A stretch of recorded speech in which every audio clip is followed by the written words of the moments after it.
Hello Pixel Pals, today I'm going to show you plugins you can use for your logo designs in Figma.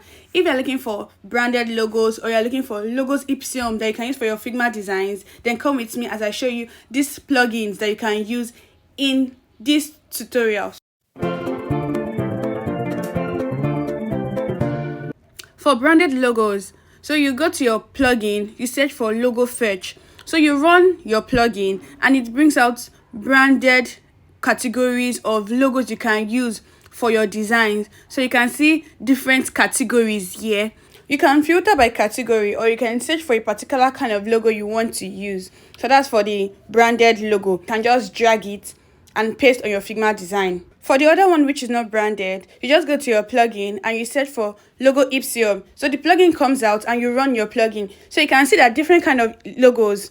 So you can use all these logos for your design, like your design projects, personal designs. They can be used. They can also be changed. So you just click on the logo you want and you can change the color. It's a vector design, so you can also tweak it and change it to what you want it to be like or how you want it to be like.